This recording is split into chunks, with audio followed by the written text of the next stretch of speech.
Terima kasih saudara, Anda kembali bersama kami dalam Mutiara Iman bersama dengan Ustazah Faridatul Ghufronia. Terima kasih masih bersama di Mutiara Iman. Tadi menarik sekali tausiah pengantar yang sudah disampaikan terkait bagaimana kita untuk bisa menahan diri di dunia digital yang penuh dengan godaan ya. Tidak hanya di dunia nyata tapi di dunia media sosial ini juga banyak sekali yang bisa memancing kita.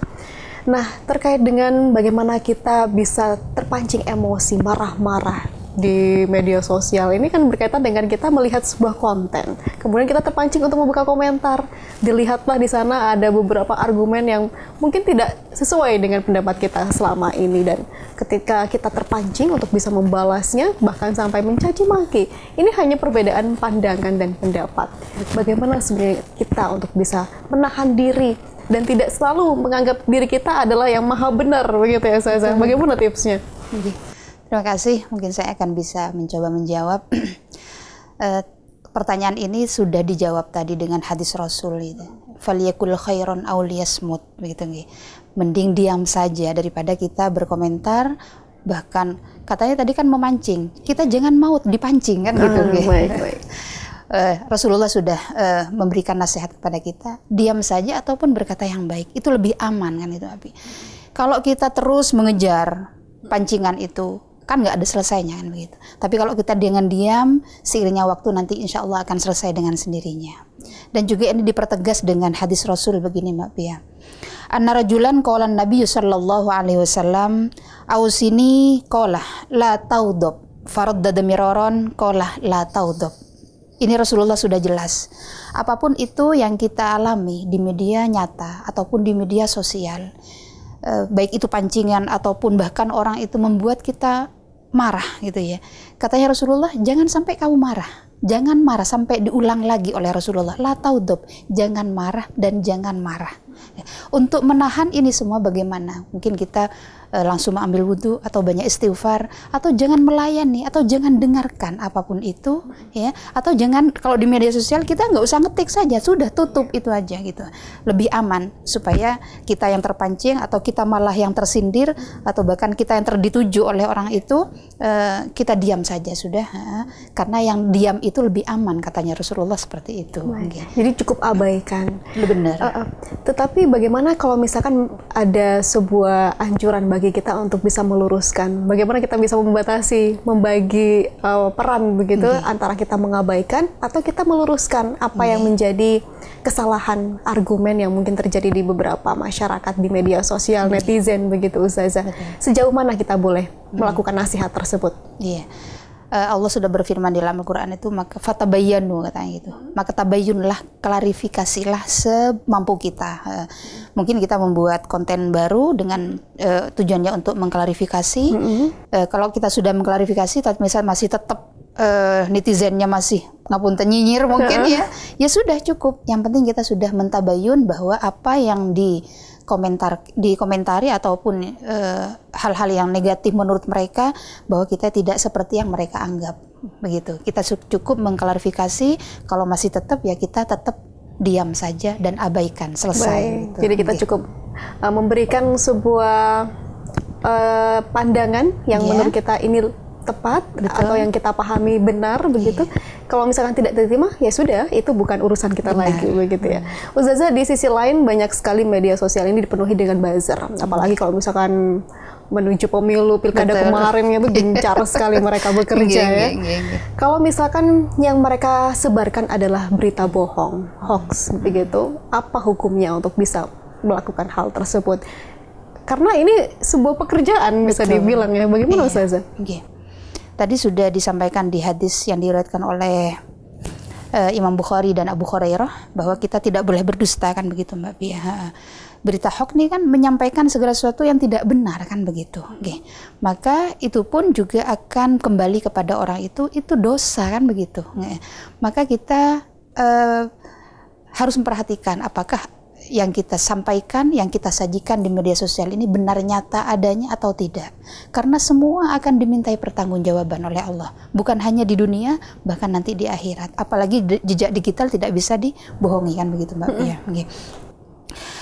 Rasulullah SAW bersabda di sini Mbak Pia, kalau kita ingin selamat maka jagalah lisan kita katanya.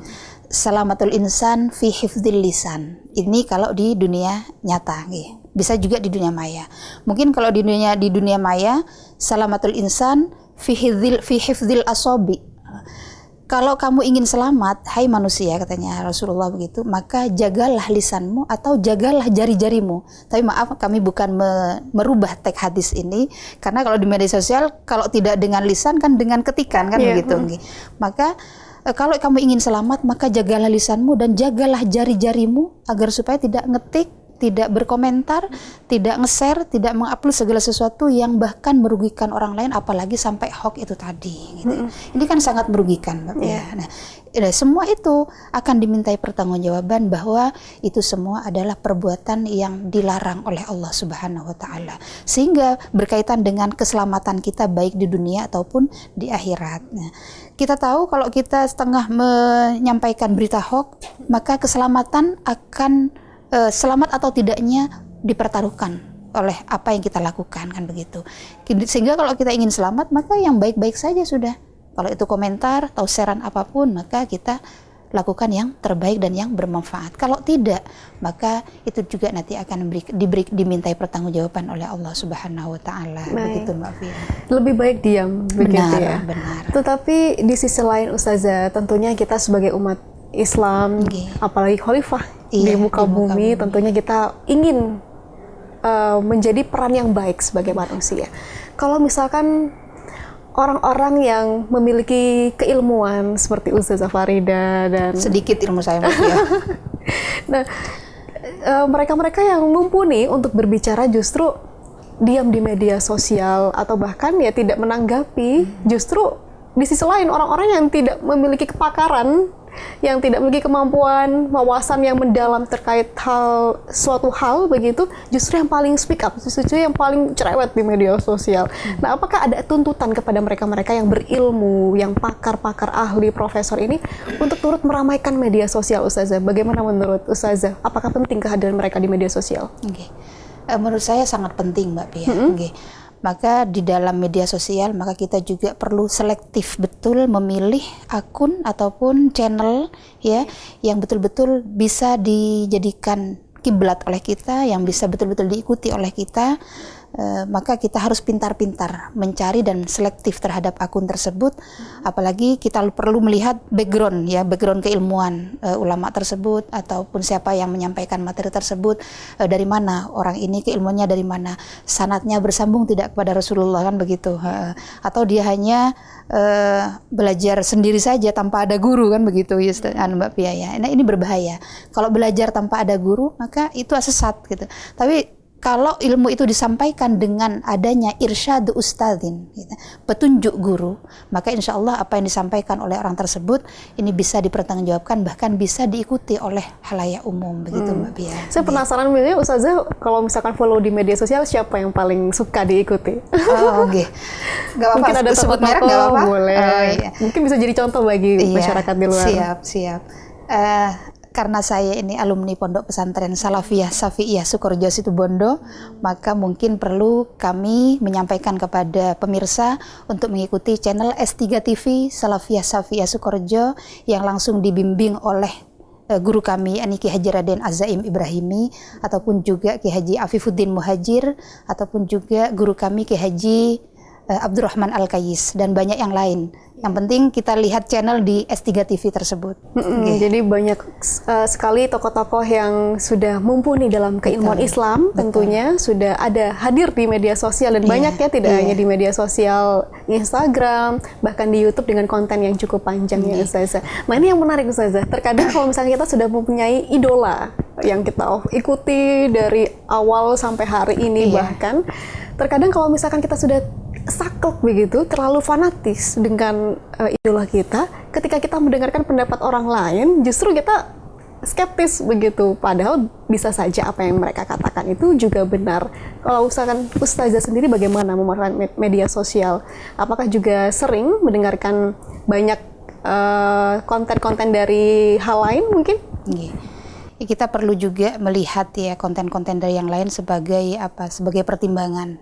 Tapi kita tetap, katanya saya tadi, Ini prinsip saya pribadi Mbak Pia, untuk betul-betul selektif memilih akun, apakah akun ini betul-betul bisa kami ikuti, apakah akun ini betul-betul bisa menyampaikan ilmu yang bisa dipertanggungjawabkan atau tidak, begitu.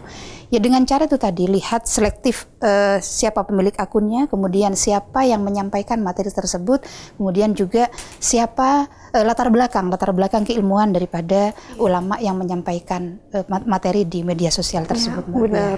Apalagi ini kalau misalkan dikaitkan dengan psikis perempuan ini suka sekali tergoda, tidak hanya dengan iklan-iklan yang ini konsumtif gitu larinya, tetapi juga dengan opini. Terkadang kita buka TikTok, ada sebuah video dengan teks bahwasanya kalau misalkan ada suami yang tidak menyediakan hal ini itu tidak layak disebut suami, seperti itu. Akhirnya terprovokasi, emosi, akhirnya itu berdampak terhadap rumah tangga mereka. Nah, ini bagaimana tips Ustazah bagi perempuan utamanya yang memanfaatkan media sosial? Iya. Saya tanya kembali Mbak Pia, TikTok haram nggak Mbak Pia? Tidak, benar. Iya. TikTok dan platform apapun itu di media sosial, haram atau tidaknya tergantung apa yang kita persembahkan kepada pemirsa gitu. Kalau isi kontennya ini maksiat ya jelas haram kan begitu. Tapi kalau isi kontennya bermanfaat berarti itu tidak haram kan begitu. Jadi kami perempuan mengajak kepada para perempuan untuk betul-betul memilih akun TikTok ataupun platform apapun itu, pikirkanlah manfaat atau tidak kepada diri sendiri ataupun kepada khalayak ramai gitu. Dan kembali ke diri kita saja. Kalau misalkan kita men-share tadi harus di cross check berkali-kali apakah ini baik dikonsumsi. Kadang kita galau, kita ada masalah di rumah tangga, masalah di pertemanan, kita curhat, kita bagikan di media sosial, akhirnya beruntut menjadi mudorot begitu. Nah, Ustazah, terakhir mungkin pesan bagi kami semua di sini, utamanya anak-anak muda, perempuan ataupun laki-laki, bijak menggunakan media sosial. Apalagi durasi untuk bisa memanfaatkan layar HP ini kan juga harus dibatasi ya. Silahkan Ustazah. Ada hadis Rasulullah yang diriwayatkan oleh Imam Ahmad dan Muslim. Ibda binafsik summa biman ta'ulu. Mulailah dari dirimu kemudian pada orang yang menjadi tanggung jawabmu. Ya. Terkait dengan bermedia sosial yang bijak, yang arif, saya mengajak diri sendiri. Katanya Rasul di sini harus mulai dari diri sendiri. Kalau saya tidak bijak dalam bermedia sosial, kemudian saya menyampaikan, ini kan dosa kan begitu. Maka mulailah dari diri kita sendiri dan diri kita masing-masing untuk sama-sama bijak di dalam menggunakan media sosial. Atau katanya Mbak Pia tadi, jangan sampai kita lupa waktu begitu ya. Kita harus betul-betul menjadwal kapan kita melakukan ini, aktivitas ini. Jangan sampai 24 jam kita dilakukan untuk hanya bermedia sosial yang sangat merugikan diri kita sendiri, baik secara kesehatan maupun secara mental. Jadi perlu ada batasan waktu di dalam menggunakan media sosial dan juga memilih akun, pintar-pintarlah memilih akun agar supaya kita betul-betul selamat, katanya Rasulullah tadi, di dunia maupun di akhirat. Masya Allah, terima kasih banyak Ustazah atas segala ilmu yang diberikan. Banyak sekali yang sebenarnya kami ingin diskusikan, tapi mudah-mudahan bisa diberi kesempatan di lain waktu. Amin. Matur nuwun sekali lagi Mbak Pia. Dan saudara, itu tadi perbincangan kami bersama dengan Ustazah Faridatul Ghufronia terkait dengan panduan Islam dalam bermedia sosial. Mudah-mudahan membawa manfaat untuk kita semua. Akhirnya saya Pia Mediana pamit undur diri dan wassalamualaikum warahmatullahi wabarakatuh.